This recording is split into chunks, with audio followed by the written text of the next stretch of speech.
अब वीक में सर से पढ़ो और वीकेंड में सर से मिलो। नई प्रॉब्लम का new age solution. Introducing Akash hybrid class, India's first and only combo of offline and online. घर में preparation, classroom fit out session.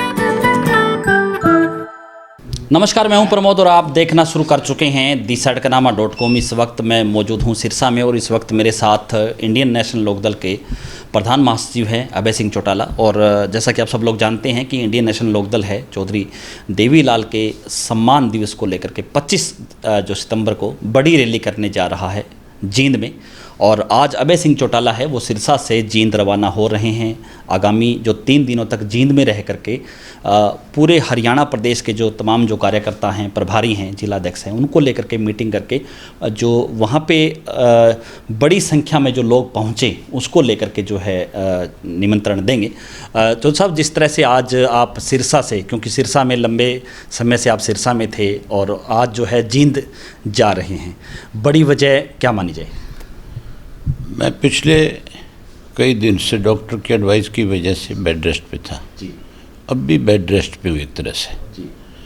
लेकिन मैं अब आज जींद जाऊँगा और जींद जाकर के रैली की जो तैयारियां हैं उनको लेकर के जिन साथियों की लोकल जिनकी ड्यूटियां लगी हुई है, चाहे वो डिस्ट्रिक्ट के प्रेसिडेंट हैं, चाहे हल्का के अध्यक्ष है, या कोई हमारे अलग अलग सेलों के जो संयोजक हैं, उन सब के साथ जा कर के चर्चा करूँगा।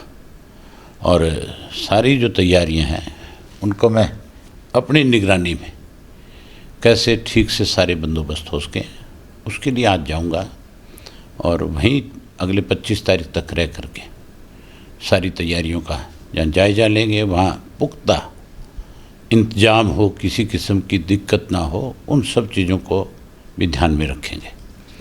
मुझे लगता है कि चौधरी देवीलाल जी का जो सम्मान दिवस है वो सारे रिकॉर्ड तोड़ने का काम करेगा। अब तक की जितनी भी रैलियां इस प्रदेश में हुई, चाहे वो हमने करी चाहे वो किसी और ने करी, हम अपना रिकॉर्ड स्वयं तोड़ते आए।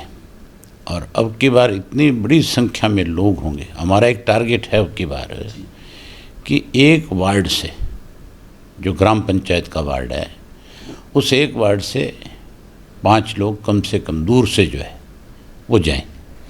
और नज़दीक के जो इलाके हैं जहाँ से 2 घंटे का सफ़र है, 1.5 घंटे का सफ़र है, घंटे का सफ़र है, वहाँ से वो 5 की बजाय 10 लोग जाएं एक वार्ड से। और जो बिल्कुल सराउंडिंग इलाका है वहाँ तो हमने चूल्हा नोट देनी है सबको कि भी आप वार्ड का एक सदस्य जो है वो सारे के सारे उसमें शामिल हों।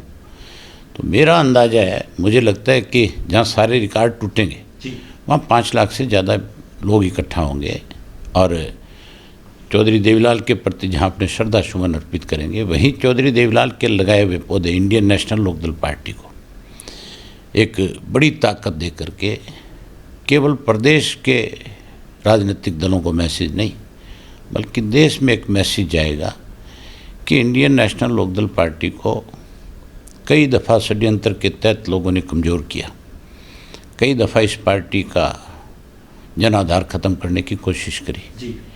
लेकिन आज वो पार्टी न केवल अपने प्रदेश में बल्कि देश के सतर के ऊपर एक तीसरा मोर्चा खड़ा करके एक नया मैसेज देने का काम करेगी। उसमें जो नेता आ रहे हैं, जो लीडर्स आ रहे हैं, उन सब की अपनी एक पहचान है, उन सब का अपना एक लोगों में जगह बनी हुई है। उन पे प्रदेश और देश के लोगों को विश्वास और भरोसा है कि अगर ये लोग एक मंच पे इकट्ठा हो जाएंगे तो फिर जिस तरह से कांग्रेस का पतन सन 1987 में चौधरी देवीलाल ने जनता दल का गठन करके एक तीसरा मोर्चा खड़ा करके साउथ और नॉर्थ के नेताओं को इकट्ठा करके 89 में कांग्रेस का वर्चस्व ख़त्म किया था, उसी तरीके से उस वक़्त भी इतना ही समय था चौधरी साहब के पास। 87 में चीफ मिनिस्टर बनी थे, 87 से लेकर के 89 तक का 2 साल का जो समय था, उस समय में उन्होंने पूरा बदलाव कर दिया था। और आज भी उतना ही समय बचा हुआ है, 2.5 साल के करीब समझो आप तो 2 महीने 3 महीने पहले तो सारी तैयारियां शुरू हो जाती है, इलेक्शन डिक्लेयर हो जाते हैं। मुझे लगता है कि तीसरा मोर्चा बनेगा और ऐसा मजबूत मोर्चा बनेगा कि देश के लोग उस पर विश्वास करेंगे, भरोसा करेंगे और वो इस देश में बड़ा बदलाव लाने का काम करेगा। अभय सिंह जी, अभी हाल ही में पंजाब में कांग्रेस ने कैप्टन अमरिंदर सिंह के नेतृत्व में सरकार चल रही थी, कैप्टन अमरिंदर सिंह को हरा करके नया मुख्यमंत्री बनाया और उससे पहले भारतीय जनता पार्टी ने भी जो है कई राज्यों के मुख्यमंत्री बदले। ये आपको किस नज़र से आप देखते हैं? पंजाब जो कि हरियाणा के साथ लगता हुआ राज्य है, जहाँ की भौगोलिक परिस्थितियाँ देखें और एक दूसरे प्रदेश की राजनीति भी प्रभावित होती है, क्या लग रहा है? वैसे तो अपनी अपनी पार्टियों के फैसले हैं। पार्टी किसको मुख्यमंत्री के पद पे बैठाए, किसको क्या जिम्मेवारी सौंपे, ये हर एक पार्टी के जो सीनियर जो लीडर्स होते हैं, जो पार्टी का नेतृत्व करने वाले लोग होते हैं, उनके फैसले हैं। लेकिन पंजाब जो है, क्योंकि पाकिस्तान के साथ लगता हुआ इलाका है और पंजाब में इस तरह के एक्सपीरियंस कहीं ऐसा ना हो कि हालात को ख़राब कर दें, इसलिए ज़रूरी है कि उन सब चीज़ों पर निगाह रखी जानी चाहिए। बीजेपी ने तो एक गुजरात में इस तरह का एक्सपेरिमेंट करके देखा है कि सारी कैबिनेट जो है उसको बदल दी। इसका मतलब ये है कि भाजपा को अपने लोगों पे, जिनको 4 साल उन्होंने एक जिम्मेवारी दे करके रखी, आज उन पे इतना भरोसा उठ गया कि उन्होंने पूरी कैबिनेट को ही बदल दिया। इसका मतलब आप अपने सीनियर लीडर्स जो हैं वहाँ के, उनको अपमानित कर रहे हो। ये कोई तरीका नहीं है कि आप किसी को, आपके पास अगर बहुमत है, अगर आपके पास कोई लोगों की दिव्य ताकत है, तो आप उसका इस तरह से इस्तेमाल करो। ये सब चीज़ें ही भाजपा के लिए आप देखना बहुत घातक होगी। गुजरात में मैं नहीं समझता कि अगले चुनाव में बीजेपी कहीं दोबारा फिर सत्ता में आ जाएगी। अब सत्ता से बाहर होना पड़ेगा।